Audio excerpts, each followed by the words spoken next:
I've kind of always struggled with anxiety most of my life, I would say, and then obviously in high school it started to get worse and started to develop a bit of depression.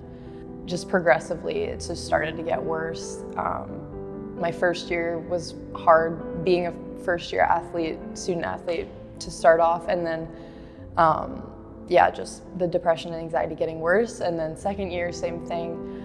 And then the summer before my third year was really, really hard for me. I had kind of hit my lowest point, I would say. I started to get panic attacks, and that had never happened to me before. So it started happening during games.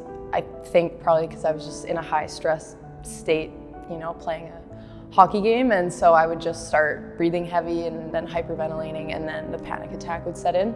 Like, I started going to therapy that fall to try and start talking about it, and that was really, really hard, and it just wasn't working fast enough for me, I guess, in the lifestyle I had with classes and hockey and just the high stress, high anxiety world of being a student athlete. Even on those days when it was hard to get out of bed, it was still okay, well, you gotta go. You have to go to class, you have to go to practice.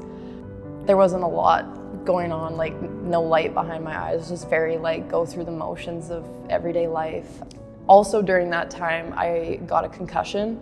So that was October, start of October, I got a concussion, our first games at MRU, and I was out for a month. So that really didn't help either, because I was already feeling isolated, and then I was actually isolated, which was really hard. And I couldn't go to school. I would try and I would just get headaches, and so that obviously didn't help. It was all of this stuff just kept piling on.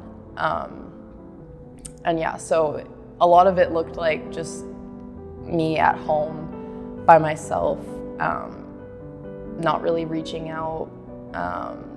It was a dark time, I would say, and I feel like I tried to put on this persona that I was doing okay, because I didn't want people to worry about me, and that was always my biggest fear with my mental health, was being a burden on the people I'm close to.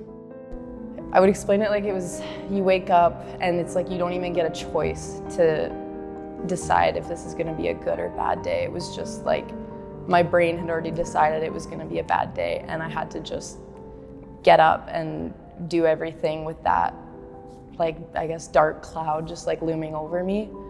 So yeah, I would say that was the point for me, was when my friends, started actually voicing their concerns, that they were worried about me and what I might do, and so that was definitely a feeling I had to sit with, and kind of decided that I don't want to feel that way, and I do want to be here. I just need to figure this out. Having that support system, even a lot of the girls, some of the rookies I hadn't even really met yet, they didn't know what was going on, but they just knew something was wrong, and there was so much support.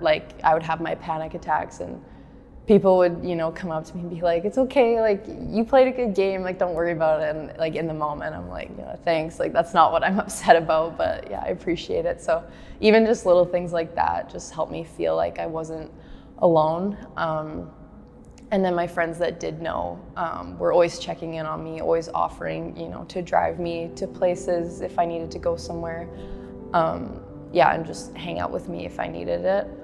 Every day you wake up, you just know it's going to be a bad day, and now it's every day I wake up, it's a good day until maybe something happens. But I'm just taking every day one step at a time. Just very grateful that I am still here, and that I did fight through that time, even though it was very hard. I'm just grateful for every day, and for every day that's good. And when the bad days do come, I can process it so much better. I've just, again, it sounds cheesy, but I've just been experiencing life through a way that I never thought I could, and just appreciating every moment for what it is. I think it's inevitable. Like, I think everyone has their struggles, and the more you can embrace it instead of run away from it, I think it'll make you a stronger person, a stronger athlete. Like, yeah, I just think there's so many good things that can come from it, even though it's they're not a negative thing, but you know, it might hold you back in some areas. I just feel like the more you talk about it, the lighter you feel, whether it's, you know, your friends, your family, a therapist, whoever you feel comfortable with. I think it's just important to share that with others and not feel like a burden, and hopefully you have that support system.